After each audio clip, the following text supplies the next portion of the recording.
The Glock guy. Of course, we start here. You knew we'd start here. He didn't choose the Glock. The Glock chose him. He'll tell you this, unprompted, at a barbecue, while you're just trying to eat a hot dog. His whole personality boils down to the correct answer. He doesn't say my Glock.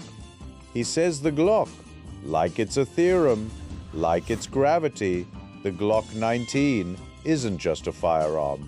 It's a conclusion the universe arrived at after millions of years of evolution. His go-to phrase? Perfection? Perfection. He says it with zero irony. Full eye contact, you nod. You have to. You feel the weight of it. But the customization thing is what gets me. He says he chose the Glock because it's simple, reliable, and no nonsense. Then you look at his gun. It has a hollow sun, a surefire, an aftermarket barrel, an aftermarket trigger, grip tape, a magwell, and a trigger guard. He stippled himself with a soldering iron at 2 a.m. while watching YouTube. The stippling looks like he was angry about something. He was? He just doesn't remember what. It's a $1,1600 Glock. He spent more than the price of a 1911 just to make it not a 1911. And he's totally at peace with that. The 1911 guy? Kisty's been waiting for you to ask. You didn't ask, but he's going to tell you anyway. Single action, grip safety, beaver tail, Series 70. He recites it like a prayer. He bought it because John Browning designed it. He says, John Browning, than the way other people say Leonardo da Vinci, quietly, with reverence, and a slight hint of sorrow, because John Browning is gone and the world is a worse place for it. The phrase is always, 100 years and still going? He looks at your polymer pistol and smiles. It's the smile of a man who has made peace with your mistake. The capacity thing is what gets me. He carries 7 rounds, sometimes 8 with one in the pipe. If you try to mention that his striker-fired colleague across the table has 17, he just nods slowly. One is enough if you can shoot. He's implying he can shoot. You look at his target from last week. He hit the silhouette 9 out of 10 times, which is fine.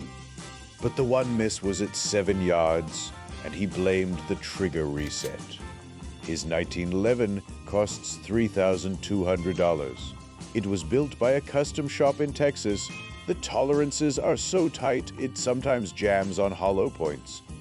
He calls this match grade. You call it a problem. You just don't say it out loud. The guy who carries a .380, he knows. Believe me, he knows. Before you can even say anything, he already has the answer ready. He's been rehearsing it. Penetration is sufficient with modern JHPs. He looked this up. He printed it out. The paper is right there in his glove compartment. Sitting next to the gun, his whole personality is about reasonable compromise. He works in an office. He wears tucked-in shirts. The .380 fits flat. Nobody knows it's there. And that's the point. That has always been the point. The phrase is always, the gun you have on you beats the gun in the safe. He says this while glancing at the guy with the full-size 9mm who left his at home because the holster prints. Quiet devastation, tactical points scored. What gets me is when someone says the .380 is underpowered. He doesn't get angry, he gets calm, dangerously calm. He pulls out his phone and opens a folder. The folder has tabs. The tabs have timestamps, gel tests, and stopping power studies from 2018, 2020, and this past March, he has been building this folder for years. Just waiting. You fired 2 shots from a .380 once at a range and thought it was cute. This guy has thought about this caliber for 4,000 hours. The revolver guy who isn't an old-timer. This is a young guy, 26. He has a beard. Not a dad beard, but an intentional, well-groomed beard. He chose the revolver deliberately.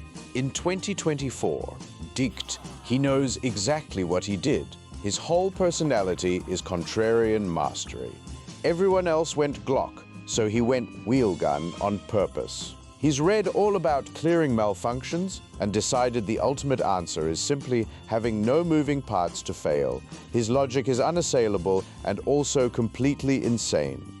The phrase is always, if it doesn't go bang, you just pull the trigger again. He says this calmly, like a Buddha, like a man who has thought past your semi-auto anxieties and arrived somewhere much quieter. The part that gets me is that he carries 5 rounds, 7. If he's feeling risky, you ask about reloads, and he shows you a speed loader, singular. He's practiced with it maybe 11 times. 9 of those times, the rounds scattered across his kitchen floor. His cat batted a .30-57 cartridge under the fridge, and it's still there. He doesn't actually carry the speed loader. If 5 rounds doesn't handle it, the situation has moved past the point of hardware being the variable. He nods after he says this. You think about it later that night. You're still thinking about it. The guy with the weird caliber 10mm, 45 gap, 357 SIG. Pick one. He picked one. Nobody asked him to. No one ever said, hey, what if we carried a round that's harder to find, more expensive, and kicks like it has a personal grievance against your wrist? He asked himself this, and his answer was yes. His whole personality is technical correctness at all costs. He will show you ballistic data. The data is real. It proves his caliber performs marginally better in a specific gel test under highly specific conditions. He has circled this on his printout. The line is always, if you knew what it did at 100 yards and you have to stop him right there, because you're not shooting anything at 100 yards with a pistol. You're standing in a Kroger parking lot. The ammo thing is what gets me. He found a good deal online and bought 2,000 rounds. That was 8 months ago. He has shot exactly 40 of them. He knows where the remaining 1,960 are at all times. He thinks about them while he's at work. He's fine, really. The appendix carry evangelist. He converted 6 months ago. And he needs you to know about it. Before, he was in the dark, carrying at 4 o'clock like everyone else, living a smaller life. Then he saw the YouTube video. The draw was faster, the concealment was better. He measured, he timed himself, and now he is a changed man. The phrase is always, once you go AIWB, you don't go back. He says this with the pure energy of someone who found religion and wants to share it. You smile, you don't want to share it. The bit that gets me is the reholstering. He is extremely careful about reholstering. He visually clears the holster mouth, goes incredibly slowly, and takes his time. This is correct. It's textbook.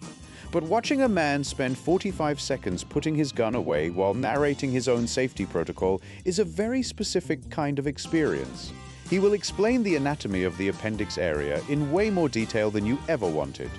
He has memorized exactly which arteries are nearby and mentions this casually, like at dinner, with the family around. His wife has asked him not to bring it up at the table. He brought it up at the table, all right, that's it. If you CCW a mouse gun and your feelings are hurt, hey, you picked that gun specifically so it wouldn't be noticed. You're welcome. If you're the 1911 guy, I respect you, but please test your hollow points before you actually depend on that thing. I'm out.